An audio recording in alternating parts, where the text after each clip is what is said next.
Hello guys, welcome back to Custom Gamer.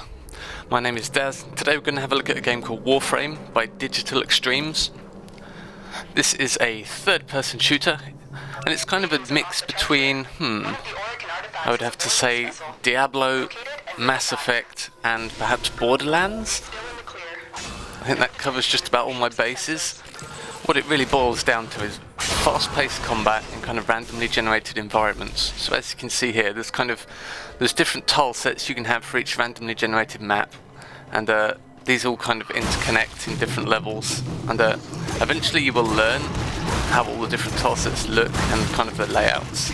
But it's just the fact that they're kind of joined together in different ways every time you play the level. So if you think of it kind of like the old Space Hulk games and things like that, where levels can look different every time, but it's kind of the same tiles making up maps. I hope that makes sense. And Digital Extremes do a lot of work to kind of enhance this replayability. So, for instance, they have randomly generated maps to start with, but every time you play the maps, kind of different lighting conditions, different kinds of fog in the map, different ambient light levels, all this kind of stuff to make it look different every time. There's different kind of environmental effects that can impact your gameplay. So for instance, in some maps there will be kind of core explosions going on, so you'll have like bits of debris and fire all over the place that you don't really want to touch because it will do damage to you. In some maps you'll have kind of cryogenic failures, so the map will be covered in ice and that will take a big hit on your shield capacity, which in turn kind of changes the way you play. You have to be a lot more conservative, you can't take as much damage. And on top of that, there are 3 different factions of enemies to fight. Currently, I believe there's a 4th in the works, but we'll have to see. So the enemy set you're seeing here is called Infested. They're essentially infested humans. If you've ever played StarCraft, you kind of understand what this is all about. It's kind of like infested Terrans with the Zerg. These guys are essentially melee fighters. There are a couple of ranged attacks they have, but for the most part they want to get into melee combat with you, and they are very, very dangerous in melee. So you notice here when I'm fighting, whenever they get close, I'm either using my shotgun to kill them very quickly, or I'm kind of backing off, or using my slash dash attack to kind of kill them, or use it to create distance between them. The next faction is called the Grineer, and they are basically the humans in this game, but essentially they're an evil faction. Your player character is called a Tenno, which is an alien race that kind of use these samurai-like suits. In fact, the whole game kind of has this samurai vibe going on with the Tenno race. And yeah, the Grineer, they're kind of pretty much standard kind of human-style enemies, lots of melee weapons and kind of riot shields and all this kind of stuff, lots of heavy armor. They're a lot more ranged focused, although they do have melee enemies that will do a lot of damage if you let them hit you. And the third faction is called the Corpus, which from what I can tell, it's like perhaps like an AI controlled kind of cyborg race or something like that. I'm not really too sure on the lore, but that's kind of what I'm getting for it. And they're kind of interesting mix of the two. They kind of have a lot of ranged attacks and various melee enemies as well. And they also have lots of environmental hazards in the maps. For instance, there are like cameras mounted on walls, and if they see you, they'll activate kind of laser traps or activate more enemies to come and get you. So you're kind of always watching on the ceilings for these kind of cameras. You'll see later on I've got some footage of that. That's it. Now get the hell out of here. But yeah, so the game's essentially very, very replayable, and you're basically meant to constantly replay these maps, kind of like you would like farming a dungeon in Diablo or something like that. You're basically farming for experience for your Warframe and your weapons to level them up, and you're farming for various mods that you can place into your armor and weapons to increase their power and their effects. So you notice here when I'm shooting with my shotgun, the enemies are getting electrocuted and they're being slowed. The slowing effect is really, really helpful when you're fighting infested, because obviously they want to get into melee range with you, and if you can slow them down, then that's obviously a very big advantage. The electricity damage is excellent against Corpus because it stuns them in place for a little while, which is super handy. And you can also get armor piercing mods, which are great against Grineer enemies, as they wear heavily armored kind of armor suits. So, the actual Warframe I'm using here is called Excalibur. It's one of 3 you can pick when you start the game. It's kind of a beginner's Warframe, I suppose you could say. Doesn't mean it's underpowered, it just means the abilities are fairly easy to understand and use. Basically, this Warframe is kind of focused on... It's kind of got medium damage, medium mobility, medium health and shields, or starting health and shields anyway. And its abilities are mainly focused on damage and movement. So you know, that big ability I just used there is the kind of the ultimate skill you get on the Excalibur Warframe. It essentially sends javelins out in every direction and just murders everything close to you. The ability I find most useful is the first ability you'll find. It's called Slash Dash. You've seen me use it a couple of times already. You essentially have this... You shoot forwards with your blade out and just kind of chop through everything in front of you. It's really handy because it does a lot of damage, can take out a few enemies at once, or you can use it to create distance. Another ability you've got is kind of this radial blind ability where you kind of stun everyone around you. It's very situational, but it can get you out of a tight situation. I don't use it much. And an ability I find fairly useless currently is you have a super jump, which just lets you jump a lot higher than you normally would. But I've barely found a reason to use it, so I'm actually not slotted at the moment. I've decided to take some more Warframe mods instead. So, the Warframes are essentially set up almost like MOBA characters in a way, where they have a limited set of abilities and various passives, in the sense that you have different amounts of shield and health on each one. New Warframes can be purchased in the game store, or they can be built with blueprints that you find in the maps as random drops from things like bosses, or found on various places in the maps if you're lucky.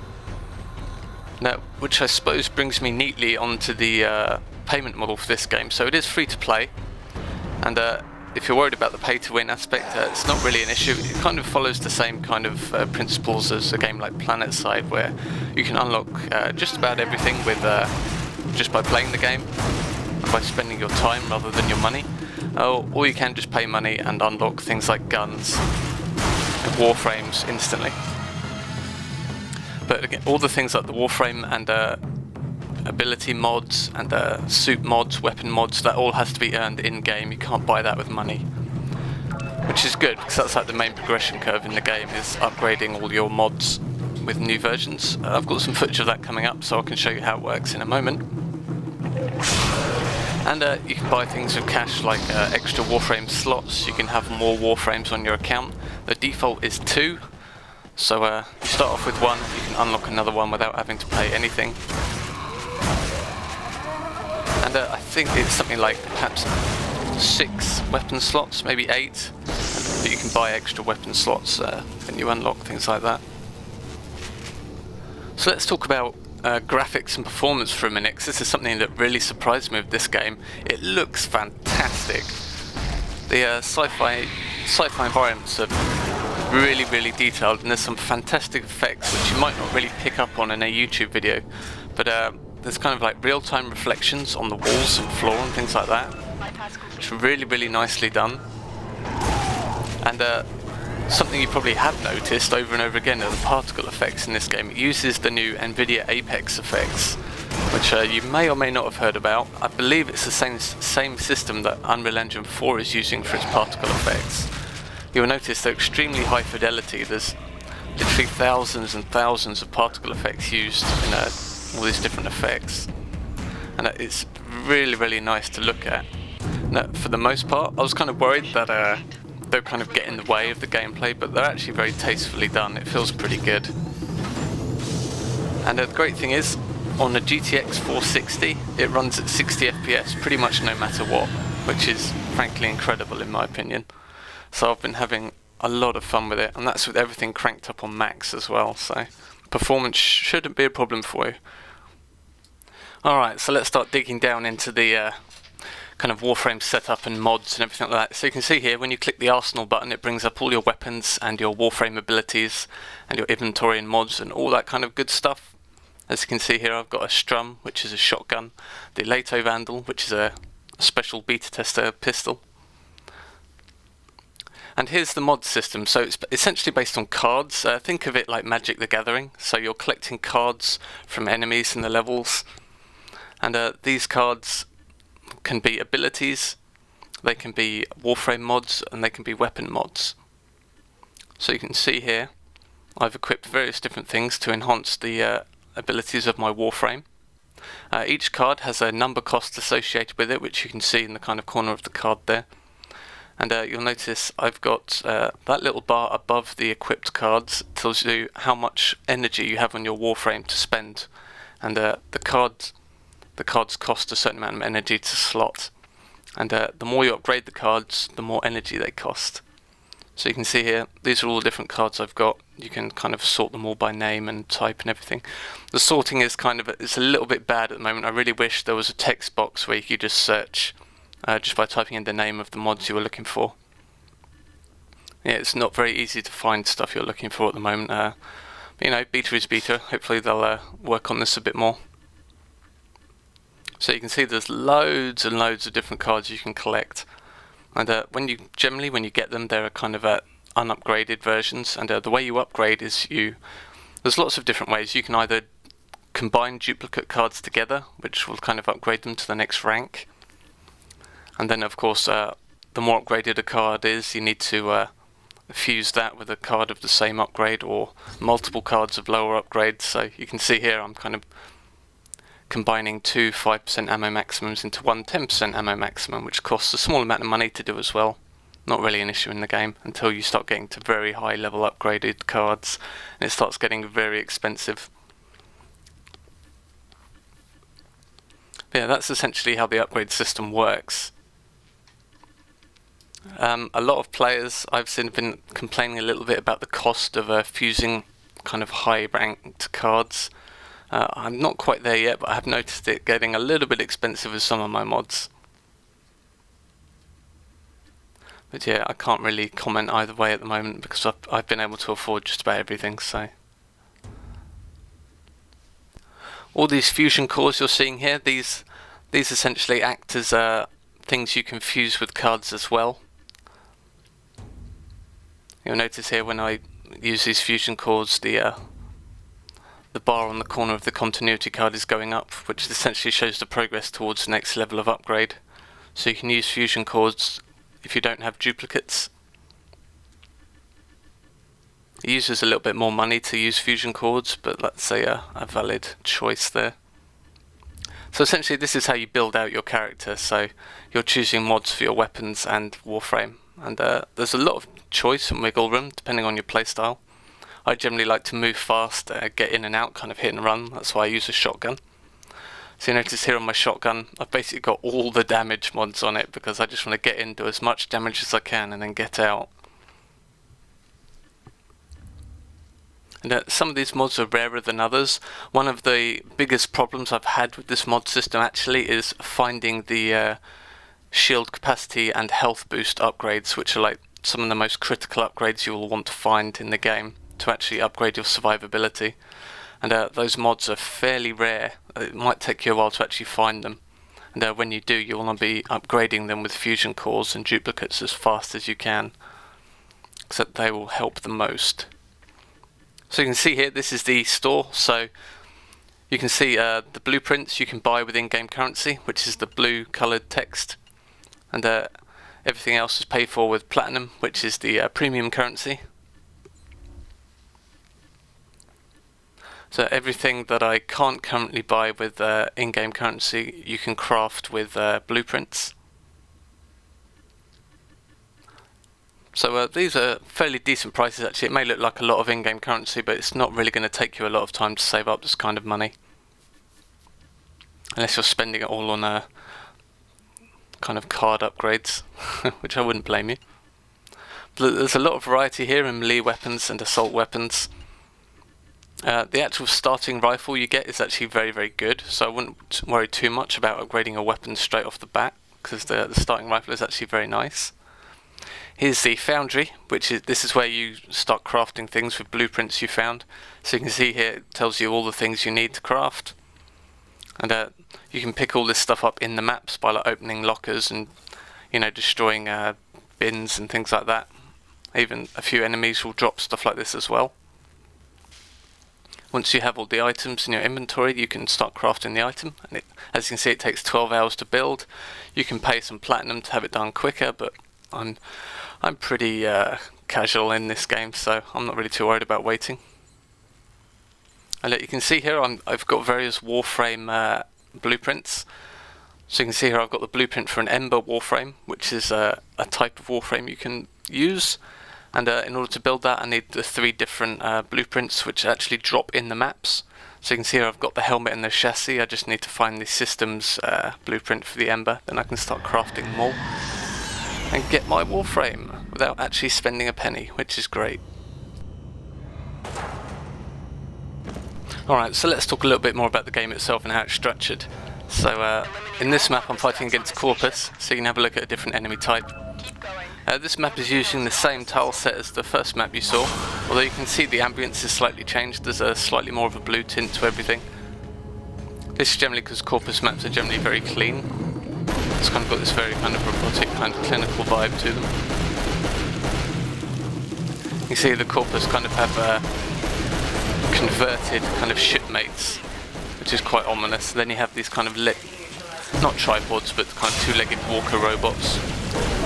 These guys kind of form the majority of the Corpus force, and you have various probes that usually either apply different buffs to the Corpus enemies, or they'll kind of be used to like drop mines and things like that. So you want to pay special attention to the drones and what kind of effects they're placing on their friends. Walkers incoming. So the missions aren't just kill everything and get to the end. There's a lot of different variety in the mission types. So the mission we're seeing here is just a basic exterminate mission. You just have to kill everything on the map, which is pretty fun.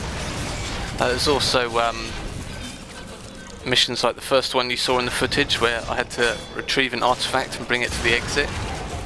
There are kind of wave-based defense missions. It's kind of like a never-ending defense kind of style, where every 5 waves you can opt to quit the mission, and you get a prize for that.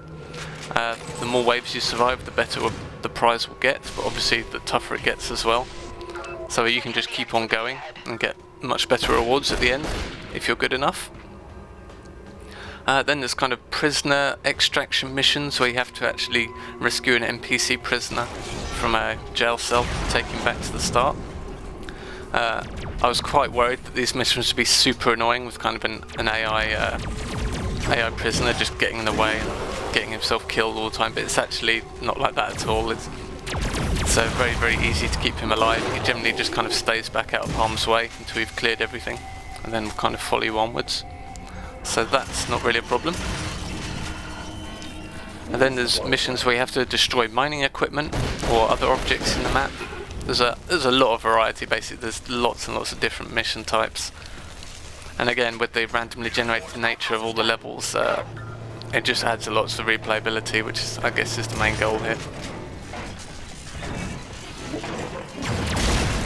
A few comments I've seen on the forums is that people don't really understand when they first start playing the game that you're meant to replay the levels over and over to kind of upgrade your Warframe and its abilities. I've seen people that just say, oh, I played the levels in order, then suddenly I just couldn't complete them anymore because I got too hard.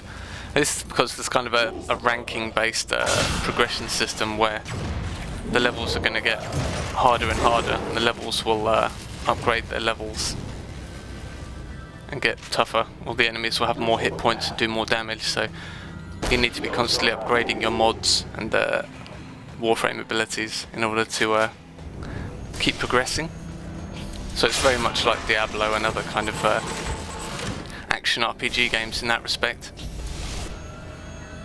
The way the kind of different environments are laid out is you have a kind of solar system map. Different planets have different level ranges, and you have to kind of go through certain strings of maps on each planet to unlock the next planet in the chain. So it's a fairly nice progression in that way. You just have to kind of be ready to replay maps to farm the upgrades you need. At the end of the day, I suppose that's the whole crux of the game. Like, do you enjoy farming environments for upgrades? For me, I really don't, especially when the game is this much fun. But I know that may irk some people, it may not be for them. But I've been having a lot of fun with this game. I haven't been able to stop playing it since I found it a couple of weeks ago. It's extremely fun. Now all the footage I've shown you here is of solo play. The game actually does have, I think it's 4-player co-op. And that's like the standard mode you play in. I've just been really enjoying the solo mode. It's very, very challenging. You can't rely on other players to kind of get your ass out of the fire. But yeah, the game is kind of centered around co-op. There's even a Warframe, which is kind of like a support Warframe that can like heal allies and things like that. Bypass complete. You may proceed. So if you want to play this with your friends, you absolutely can. There's like full like friends list support and you know, kind of lobbies and everything like that. So that's basically all I've got to say about the game. I'm really, really enjoying it. They're updating it all the time, kind of new systems and features. Again, it is in beta, so they are still actively working on the game. They're adding new warframes and weapons all the time. Keep things interesting. They just added a bow the other day, kind of compound bow, which you can kind of charge up and shoot. Like I mentioned already, I believe they're adding a 4th faction of enemies to the game. And just in the last update 7, they've been adding new environment types and tile sets. So it's really getting there. I'm enjoying it a lot. You can see here the radial javelin is kind of effective. And again, those lovely particle effects. So yeah, I deeply recommend you check this game out. I've been having a ton of fun with it. Again, it's free to play, so no harm in not at least checking it out, see if you enjoy it. And I'll see you guys next time.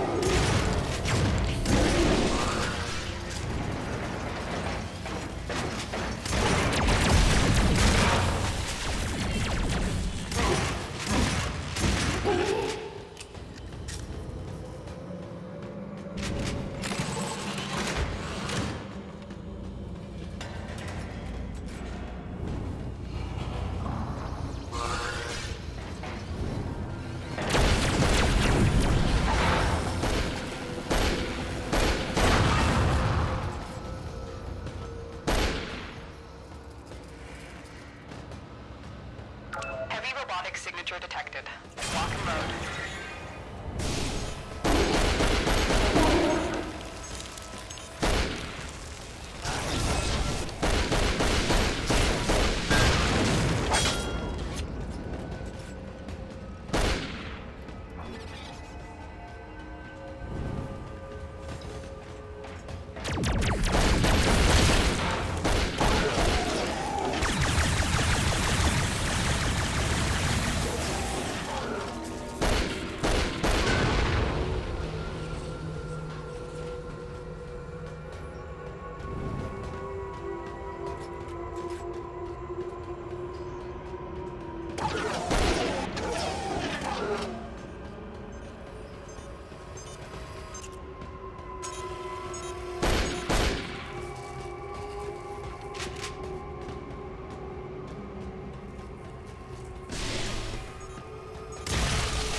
Doors are all locked.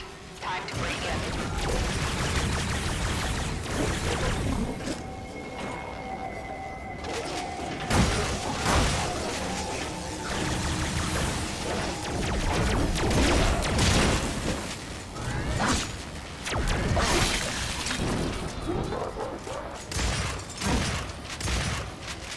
Other than you, I can't detect a single life form. Let's get out of here.